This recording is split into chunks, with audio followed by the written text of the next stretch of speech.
Good morning, students. We are back with the chapter Adaptation in Plants. Hope you must have done the homework, written the answers of the question given in previous tutorial. These all questions will be discussed in your last video of this chapter and the PDF file. Right? Before that, I want to say that you all should join the doubt classes as per the schedule, and before joining the doubt class, you should write all your queries, problems on a piece of paper so that you can ask them and satisfy your queries. Because if you start finding, you don't get time and you are not able to ask all the questions. Some questions are left unanswered. So please, and you should always join the doubt class. Never leave the doubt class. Right? Now in this chapter, we had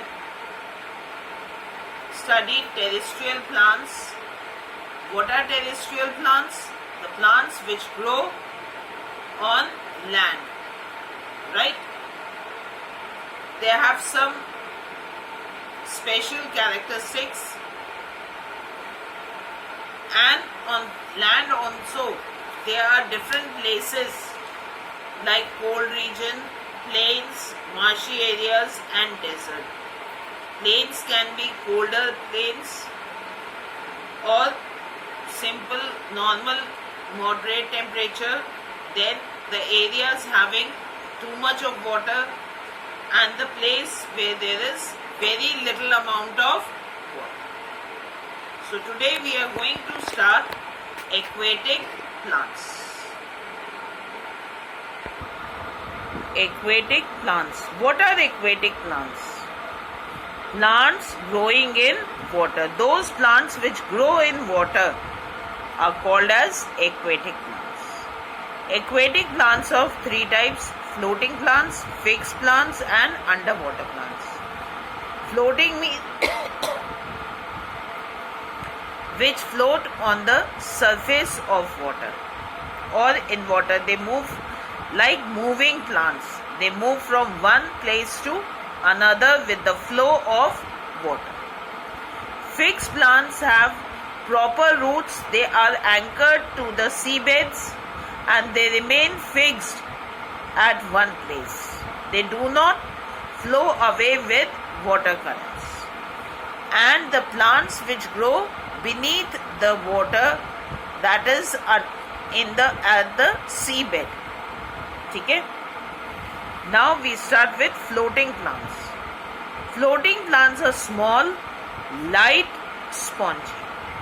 Unless they are light, they cannot float. If they are heavy plants, they cannot float easily on water. So plants which are floating are always light and small. Spongy means they can absorb water. Their roots are not fixed. The main thing is their roots are not fixed. So they are able to float on water. Duckweed, water hyacinth are examples of floating plants. So the main thing is they are small, light, spongy, and roots are not fixed. So then only they can flow on water. Now, fixed plants. As I told you, the roots of these plants are fixed at water beds, at the beds of the water. The stem of these plants are long, hollow and light. They are long, hollow and light. Their leaves are broad and have waxy coating. Why waxy coating? Because in water, you must have observed that if you keep your hand for a longer period of time in water, your skin starts shrinking. Right? Similarly, in plants, if plants are kept in water for too much of time, for longer period of time, they start shrinking and decaying. So to avoid this process, these plants have waxy coating. That means they do not get affected by excess amount of water. Their leaves and stems are protected by the wax. They float on water. The stomata are present on only upper side of the leaves because they do not require large amount of water as they are already having excess water. So stomata are present on upper surface so that exchange of gases can occur easily. Lotus and water lily are the example of fixed plants. Lotus and water lily, right? Underwater plants. The plants have long, thin, ribbon-like leaves. These leaves can bend easily in water. They do not have stomata. They breathe through their body surface and help to keep the water clean. So, by respiration of plant, what happens? When land plants respire, they clean the atmosphere by releasing oxygen during respiration and absorbing carbon dioxide for photosynthesis. Similarly, water plants clean the water or purify the water because how they purify? They absorb the carbon dioxide released by aquatic animals and release oxygen during breathing or respiration.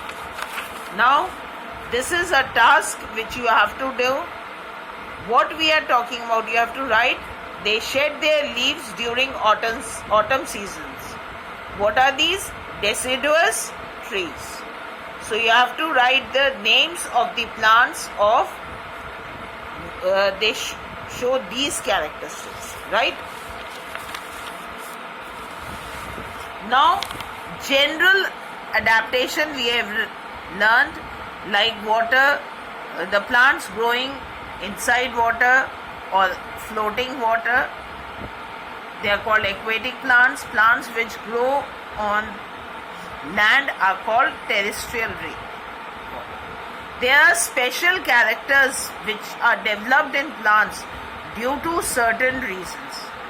Like suppose they cannot photosynthesize due to lack of either roots which are not able to absorb nutrients and water from the soil, or they lack chlorophyll. So how will they get their nutrition? They have to adapt certain characteristics. So, special adaptation in plants. These are insectivorous plants. Insectivorous plants are those plants which feed upon insects. Plants that feed on insects are called insectivorous plants. Leaves of such plants are modified to trap insects. To trap means to catch insects, so that like you throw a trap for fishes in water to catch fishes. Similarly, God has made their adaptations through leaves to trap these insects, right? These plants are mostly found in the areas where soil is deficient of nutrients. As I told you, they grow on the places where soil is not having enough nutrients. They are lacking the nutrients which are required by the plant for the process of photosynthesis. Basically, we'll study two types of plants: Venus flytrap and pitcher plant. Venus flytrap. Flytrap means how they can catch the flies. What are flies? Like honeybees, housefly, moth. These are the flies. Their leaves are divided into two regions with a spiny heads. Right? On these spiny heads present sticky material. As the butterfly or any type of fly sits on these spines, immediately this leaf closes and the insect is closed inside. Now the plant digests that insects, and again when the insect is finished, only its dead remains are left. The leaf opens and the remains are flown in the air. The leaves of Venus flytrap are folded in two halves. See, they are folded in two halves. When the insects sit on the leaves, the two halves closes and the insects get trapped. As I told you, as soon as the insect touches these spines, there is a sticky material which traps the insect and the leaf closes. Right? Now, pitcher. What is a pitcher? You must have seen a pitcher, that is matka. Right? So, leaf is modified in the shape of a pitcher. Similarly, it has an opening and a lid. The opening is provided with spines, and the spines have sticky material like the Venus flytrap. As soon as the insect sits on the mouth of this pitcher, it is trapped, it gets stick to it, the lid closes and the insect is pushed down to the pitcher, where it is digested, and similarly the remains of the insect are flown by the air.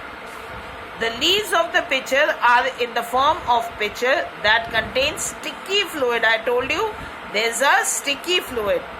An insect gets trapped in this sticky fluid when it goes or falls in the pitcher like leaf. So, as I told you, as the insect sits on this pitcher, it gets trapped and is digested by the plant. The next is saprophytic plants. Saprophytic plants are those plants which feed upon dead organic matter, like dead animals, dead plants, which is not living, because they do not have chlorophyll and cannot do the process of photosynthesis. Some plants are non-green, they do not contain chlorophyll, so they cannot make their own food. They absorb nutrients from dead plants and animals. Dead plants and animals. From where they absorb their nutrients? From dead plants and animals. These plants are called as saprophytic plants. Right? Mushrooms, Indian pipe are the examples of saprophytic plants. Right? Now, write down questions.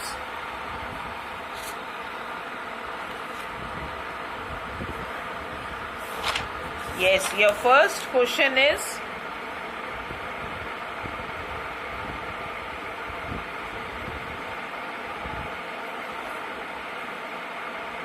how do saprophytic plants obtain nutrition?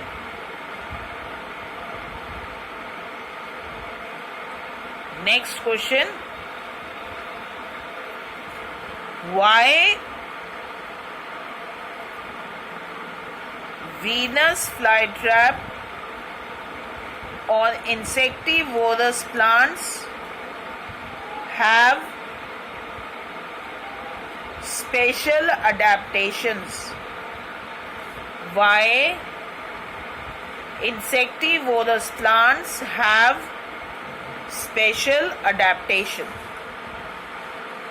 Okay, now go through this chapter, find their doubts, write it on a piece of paper and clear them in your doubt class. Stay home, stay safe, stay healthy.